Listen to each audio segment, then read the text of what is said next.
UP में 18 plus vaccination अभियान पर बड़ी जानकारी ये मिल रही है कि अब सोमवार से 18 जिलों में 18 प्लस वालों को टीका लगेगा, जिसमें गाजियाबाद, नोएडा, मथुरा, अलीगढ़, आगरा को शामिल किया गया है। इसके अलावा फिरोजाबाद, सहारनपुर, मुरादाबाद और अयोध्या में भी टीका लगेगा। सभी 18 जिलों में वैक्सीनेशन का कोटा तय है। कार्यक्रम पूरी तरीके से तैयार है। आपको यह भी बता दें कि प्रयागराज में सबसे ज्यादा वैक्सीनेशन होगा। रोजाना 4600 डोज लगेंगे। लखनऊ, कानपुर, गोरखपुर, आगरा, बरेली में 4-4 हजार वैक्सीन के डोज लगेंगे, जबकि वाराणसी और मेरठ की बात और अलीगढ़ की बात कर लें तो 3300 यहां पर टीका लगेंगे, जबकि गाजियाबाद और सहारनपुर में 3100, मुरादाबाद और नोएडा में 2800 का जो कोटा है वो रखा गया है। तो अब 18 और जिले, देखिए पहले 7 जिलों में शुरुआत हुई थी 1 मई से, अब 18 जिले और शामिल हैं, यानी 18 जिले और हैं उत्तर प्रदेश के, जिनमें अब सोमवार से वैक्सीनेशन शुरू होने जा रहा है। 18 प्लस वैक्सीनेशन अभियान की शुरुआत होने जा रही है और 18 जिले हैं उत्तर प्रदेश के जो अब जहां पर वैक्सीनेशन किया जाएगा। और चलिए सीधा हम रुक करेंगे शैलेश अरोड़ा, मेरे सहयोगी जो कि लखनऊ से इस वक्त जुड़ गए हैं। शैलेश, क्या कुछ तैयारी आपको नजर आती है शासन स्तर पर, ताकि जल्दी से जल्दी लोगों को वैक्सीनेट किया जाए और इस महामारी से लड़ा जाए?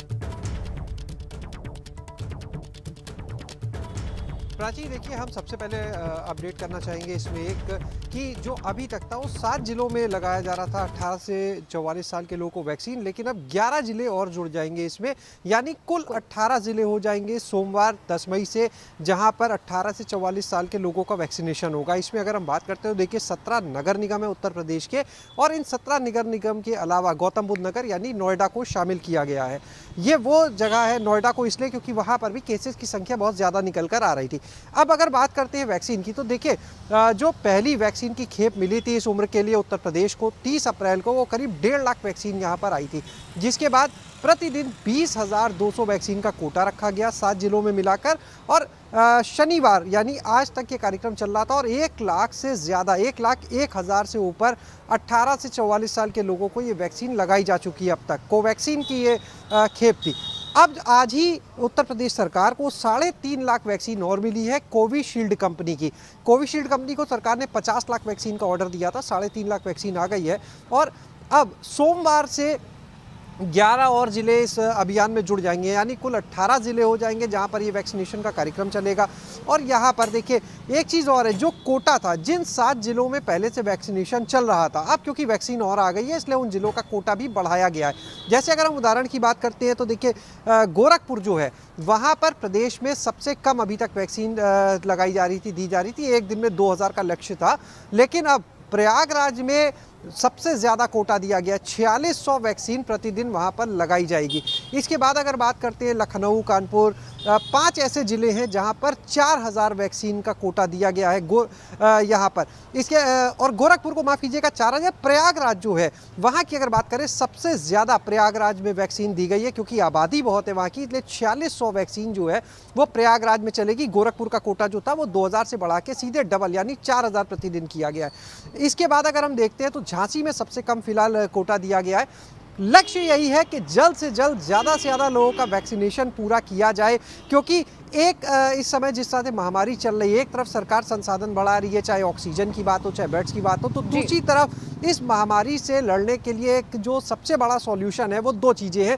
संक्रमण फैलने से रोका जाए, और ऐसी में वैक्सीनेशन जो है वो बहुत ज़रूरी हो जाता है कि ज़्यादा से ज़्यादा लोगों को वैक्सीनेशन का सुरक्षा कवच दे दिया जाए, एंटीबॉडी का सुरक्षा कवच दे दिया जाए, जिससे वो सुरक्षित रहे। और इसीलिए देखिए 1 करोड़ वैक्सीन का ऑर्डर सरकार पहले ही दे चुकी है। 50 लाख भारत बायोटेक को कोवैक्सीन के लिए, और 50 लाख अगर बात करें तो जो सीरम इंस्टीट्यूट है पुणे का, उसको कोविशील्ड के लिए, जिसमें से अभी तक अगर बात करें तो कोवैक्सीन की 1.5 लाख डोज आ चुकी हैं और कोविशील्ड की आज 3.5 लाख यानी 5 लाख वैक्सीन अभी आई है। और ये उम्मीद है कि जल्द ही जो बाकी 95 लाख का ऑर्डर है उसमें से और वैक्सीन आनी शुरू हो जाएंगी। इसके साथ ही 4 करोड़ वैक्सीन के लिए ग्लोबल टेंडर जारी किया गया था 7 मई यानी कल से उसके लिए आवेदन शुरू हो चुके। 21 मई तक का वक्त दिया गया है जब कंपनीज टेंडर डालेंगी और उसके बाद सरकार उनसे वैक्सीन की टेंडर के बाद खरीद करेगी। तो कुल मिलाकर 5 करोड़ के ऑर्डर प्लेस हो चुके हैं। उत्तर प्रदेश में अगर हम बात करें जिन लोगों को ये वैक्सीन लगनी है 18 से 44 साल की, तो इनकी संख्या लगभग 9 करोड़ की है। तो यानी कितनी जल्दी ज़्यादा से ज़्यादा लोगों तक वैक्सीन पहुंचाई जाए, इसको लेकर काम चल रहा है। और दूसरी तरफ अगर बात करें तो कोरोना कर्फ्यू जो है उसका कल जो है वो फिलहाल अंतिम दिन है। जो ये 1 मई से शुरू हुआ कोरोना कर्फ्यू था उसका 1 मई यानी कल रविवार को अंतिम दिन है। सोमवार सुबह 7 बजे से सब कुछ खुल जाएगा। ऐसे में ये भी उम्मीद जताई जा रही है कि सरकार कल एक बार फिर से जब टीम 9 की बैठक होगी तो उसमें मुख्यमंत्री बड़ा फैसला ले सकते हैं। संभव है इस कोरोना कर्फ्यू को आगे बढ़ा दिया जाए, क्योंकि कोरोना कर्फ्यू के बाद जो रिजल्ट सामने आ रहा है का क्या रुख होता है कोरोना कर्फ्यू पर लेकर। बहरहाल शैलेश आप बने रहिए हमारे साथ, आगे भी हम आपसे जानकारी लेंगे। तो यूपी में बढ़ते कोरोना संक्रमण के बाद सीएम योगी ने अब खुद कमान संभाल ली है। सीएम योगी ग्राउंड जीरो पर निरीक्षण करने लगे हैं। सबसे पहले सीएम योगी मुरादाबाद पहुंचे, जहां कोविड के हालातों पर न सिर्फ बैठक की बल्कि कोविड सेंटर जाकर निरीक्षण भी किया। मुख्यमंत्री योगी आदित्यनाथ मुरादाबाद के बाद बरेली भी निरीक्षण करने पहुंचे, जहां उन्होंने बैठक के बाद औचक निरीक्षण कर ग्रामीणों से फीडबैक लिया।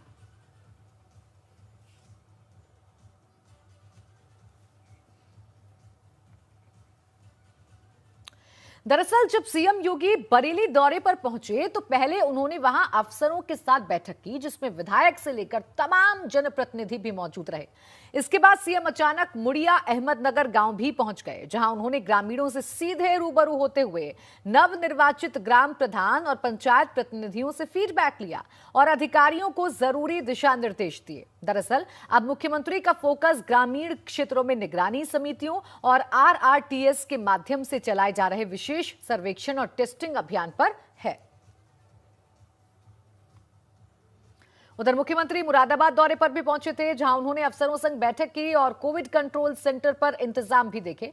लेकिन इस बीच मुख्यमंत्री अचानक प्रोटोकॉल तोड़ मनोहरपुर गांव में पहुंच गए, जहां वो सीधे कोरोना मरीज के घर पहुंचे और उसके बाद निगरानी समितियों और आरआरटी टीम के सर्वेक्षण एंड टेस्टिंग कार्यों को भी देखा। तो देखिए, मुख्यमंत्री योगी आदित्यनाथ जो कि खुद कोरोना से ठीक होकर आए हैं, कोरोना से जंग जीत कर आए हैं, अब वो लगातार एक्टिव नजर आ रहे हैं। वो सिर्फ दफ्तर में बैठकर नहीं बल्कि वो ग्राउंड पर भी उतरकर अब लगातार सर्वे कर रहे हैं, लगातार उतरकर निरीक्षण कर रहे हैं और जानकारी हासिल कर रहे हैं कि कहां पर क्या कमी है।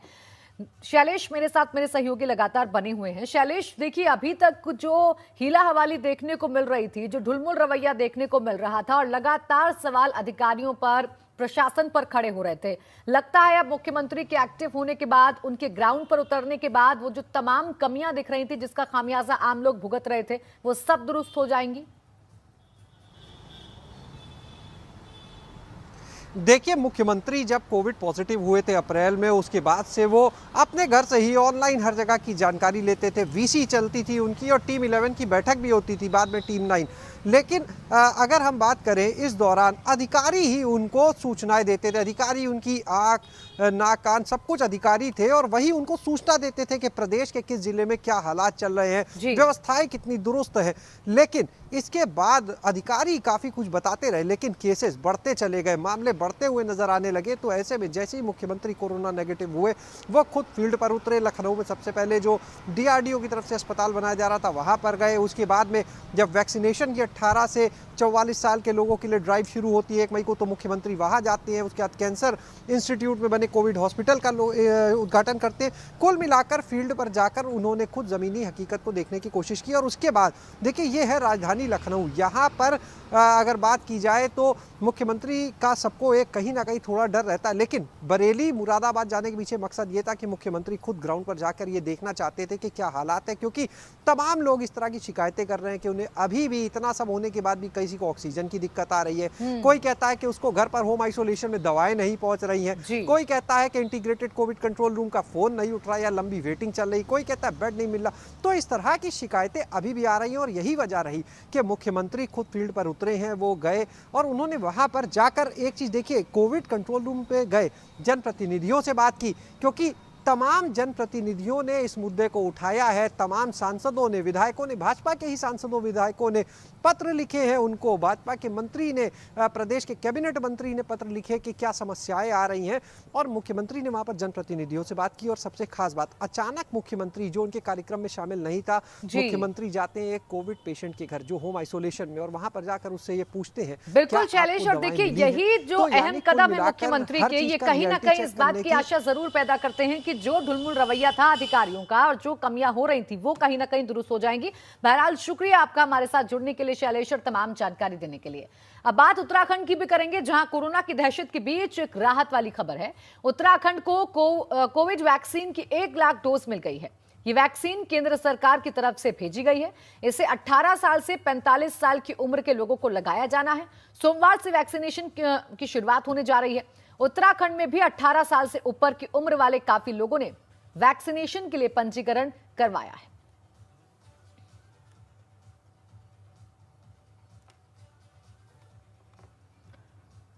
तो देखिए, अब उत्तराखंड से भी ये अच्छी खबर सामने आई है। उत्तराखंड में भी अब सोमवार से 18 प्लस के जो लोग हैं उन्हें अब वैक्सीनेट किया जाएगा, उन्हें भी वैक्सीनेशन उनका होगा।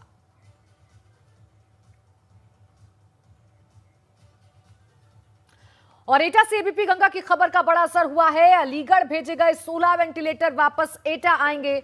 अलीगढ़ में वेंटिलेटर का इस्तेमाल ना होने पर फैसला लिया गया। डीएम के आदेश पर वापस आएंगे 16 वेंटिलेटर। एटा के जिलाधिकारी की अध्यक्षता में कोरोना संक्रमण पर प्रभावी नियंत्रण और रोकथाम के लिए अति आवश्यक बैठक और स्वास्थ्य विभाग सहित अन्य संबंधित अधिकारियों की मीटिंग में यह फैसला लिया गया है। डीएम ने बैठक के दौरान कहा कि वेंटिलेटर को संचालित करने के लिए हाई फ्लो ऑक्सीजन की आवश्यकता होती है, जिसकी समुचित व्यवस्था ना होने की वजह से एटा से भेजे हुए 16 वेंटिलेटर का यहां पर जो संचालन है वो नहीं हो पा रहा है।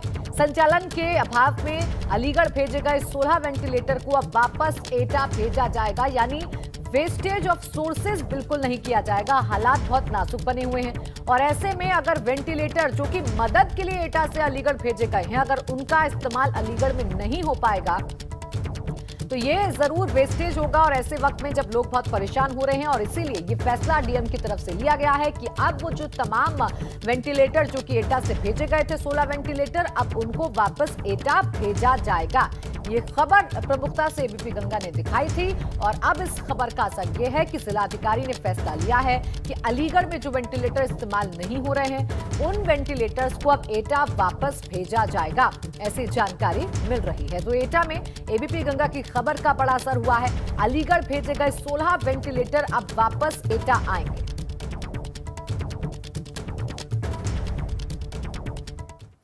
और मथुरा के बाल शिशु गृह में कोरोना बम फूटा है। बाल शिशु गृह में कर्मचारियों के अलावा 20 बच्चे कोरोना संक्रमित हैं।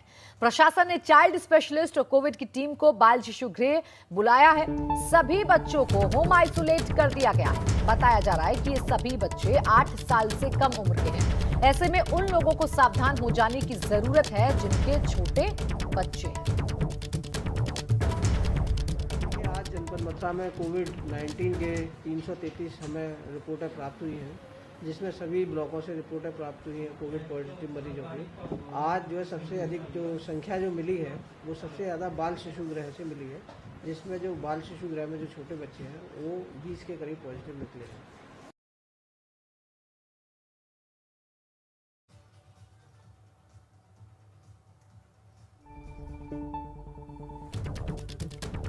तो मथुरा के बाल शिशु गृह में कोरोना का कहर देखने को मिल रहा है।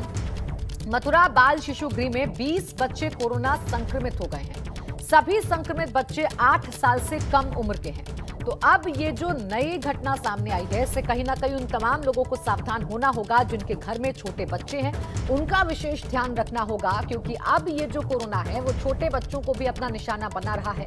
तो जरूरी है तमाम प्रिकॉशंस लें, जरूरी है अपने घर में रहें और खासकर अपने छोटे बच्चों का ध्यान रखें, उनकी डाइट का ध्यान रखें। प्रॉपर प्रोटीन्स, प्रॉपर विटामिन उनकी डाइट में शामिल करें और बच्चों के स्वास्थ्य में हो रहे परिवर्तन का लगातार ध्यान रखें ताकि आपका बच्चा सुरक्षित रहे।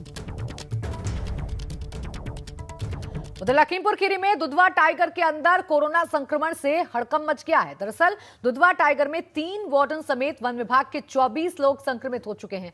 इन सभी की रिपोर्ट पॉजिटिव आने के बाद वहां हड़कंप मचा है, जिसके बाद सभी संक्रमित कर्मचारियों को पार्क के अलग गेस्ट हाउस में आइसोलेट किया गया है। तो अब लगातार 3 वार्डन और 24 कर्मचारी जो हैं वो पॉजिटिव सामने आए हैं। संक्रमित कर्मचारियों को फिलहाल आइसोलेट कर दिया गया है। तो दुधवा टाइगर रिजर्व तक कोरोना वायरस पहुंच चुका है। मेरठ के अमेहड़ा गांव में हफ्ते भर के भीतर करीब 6 लोगों की मौत से ग्रामीणों में दहशत है। बताया जा रहा है कि पंचायत चुनाव संपन्न होने के बाद से ही ग्रामीणों की तबीयत लगातार बिगड़ रही है। ग्रामीणों का कहना है कि स्वास्थ्य विभाग की तरफ से ना तो गांव में सैनिटाइजेशन किया गया, ना ही होम आइसोलेशन में भर्ती मरीजों की सेहत की कोई जानकारी ही ली। इस गांव की आबादी करीब 4.5 है। गांव से हर घर में कोई ना कोई बीमार है।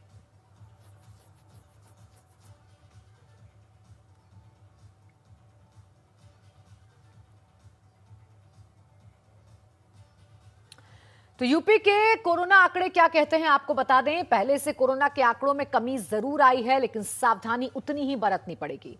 यूपी में वीकेंड लॉकडाउन के चलते आंकड़ों में फिलहाल गिरावट देखी जा रही है। देखिए, इस वीकेंड लॉकडाउन को अब एक्सटेंड कर दिया गया है, इसकी जो अवधि है उसको बढ़ा दिया गया है और कल उसका आखिरी दिन है। लेकिन फिलहाल जो ये कर्फ्यू चल रहा था, कोरोना कर्फ्यू, इसका असर जरूर देखने को मिल रहा है। पिछले 24 घंटे में 26,847 नए मरीज मिले हैं, जिसके बाद यूपी में एक्टिव केसों की संख्या 2,45,646 हो गई है। बता दें कि इस बार नए मरीजों में जहां 2,000 केस में कमी है, तो 10,000 एक्टिव केस भी अब कम हो गए हैं, जो कहीं ना कहीं इस ओर दर्शाते हैं कि जो रिकवरी रेट है वो उत्तर प्रदेश का जरूर अच्छा है। हालांकि मौतें यहां पर लगातार बढ़ रही हैं। 298 लोगों की मौत हुई है बीते 24 घंटे में। केसेस कम हो रहे हैं, लेकिन जो मौत का आंकड़ा है वो लगातार बढ़ रहा है, जिसकी वजह से चिंता और भी गंभीर हो जाती है, जिसकी वजह से सिचुएशन कितनी नाजुक है ये समझा जा सकता है। तो आप सभी से यही अनुरोध है, एबीपी गंगा का यही अपील है हमारी कि आप इस संक्रमण से बच के रहिए। देखिए, यूपी में कोरोना कर्फ्यू है, बेवजह सड़कों पर मत निकलिए, अपने घर पर रहिए और घर पर रहकर अपना ध्यान रखिए, अपने परिवार का ध्यान रखिए। और अगर आप महसूस कर रहे हैं कि आपके अंदर कोरोना के कोई लक्षण हो सकते हैं या आपका स्वास्थ्य खराब है, तो तुरंत डॉक्टर से कंसल्ट करिए। खुद डॉक्टर मत बनिए, क्योंकि आप घर पर रहकर समझदारी से बहुत जल्द ठीक हो सकते हैं। और अगर आप लापरवाही करेंगे तो ये आपकी जान पर भारी पड़ सकता है।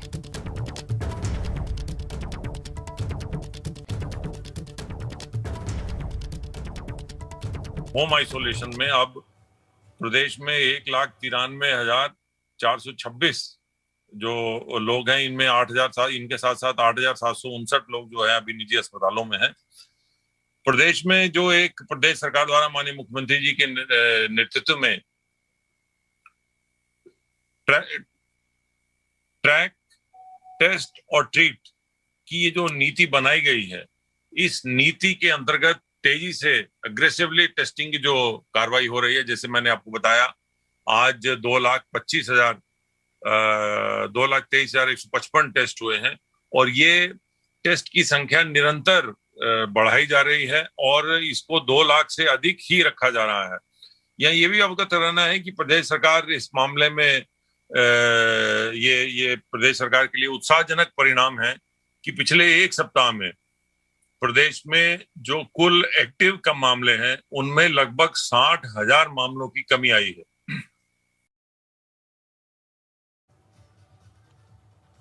और गाजियाबाद कॉलोनी में कोरोना महामारी के दौरान इंसानियत की मिसाल भी देखने को मिली है। कोरोना से एक महिला की मौत हो गई थी। महिला के अंतिम संस्कार के लिए मुस्लिम समुदाय के लोग एक साथ खड़े दिखाई दिए। हिंदू रीति रिवाज के साथ महिला का अंतिम संस्कार किया गया। बताया जा रहा है कि मुस्लिम बाहुल्य इलाका है और ये यहां पर सिर्फ 2 हिंदू परिवार हैं।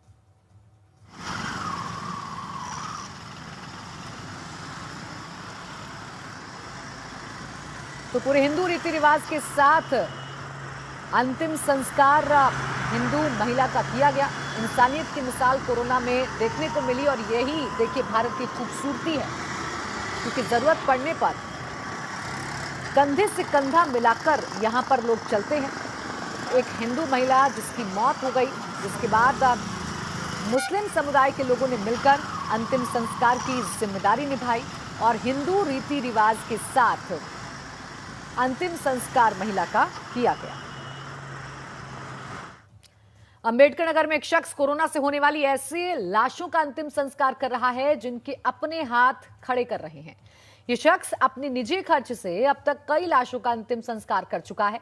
दरअसल कोरोना से हो रही मौतों के बाद लोग दहशत की वजह से अपनों का अंतिम संस्कार करने से भी कतरा रहे हैं। ये जो आपके हमारे कौन लगते हैं? आपके लड़के बच्चे हैं?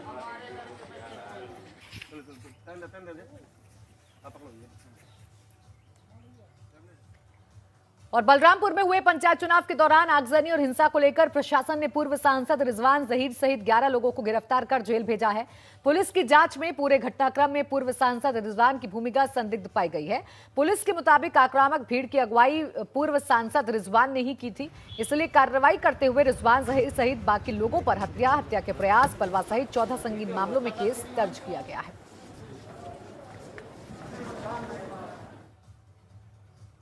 पंचायत चुनाव बेशक खत्म हो गए हों, लेकिन रंजिशों का दौर खत्म नहीं हुआ है। आपको हम 5 तस्वीरों के जरिए दिखाते हैं कि कैसे अभी तक खूनी संघर्ष का खेल जारी है। पहली तस्वीर रायबरेली के मुरेठी गांव की है, जहां बीडीसी का चुनाव हारने के बाद विपक्षी ने जमकर कहर बरपाया, जिसका वीडियो वायरल है। उधर अलीगढ़ के पड़ता नगला गांव में जीते हुए प्रत्याशी ने भी रात में एक परिवार पर हमला बोल दिया, फायरिंग भी की। बात करें प्रतापगढ़ की, तो यहां चुनावी रंजिश के चलते एक युवक और उसकी पत्नी को पीटा गया। वहीं फतेहपुर में भी चुनावी रंजिश में 2 पक्षों में खूनी संघर्ष हो गया। बताया जा रहा है कि सरौली गांव में नवनिर्वाचित ग्राम प्रधान के समर्थन में जश्न मना रहे थे। इसी दौरान दूसरे पक्ष के लोगों के साथ उनकी कहासुनी हो गई। देखते ही देखते दोनों तरफ से लाठी डंडे चलने लगे, इस दौरान कई लोग घायल हो गए।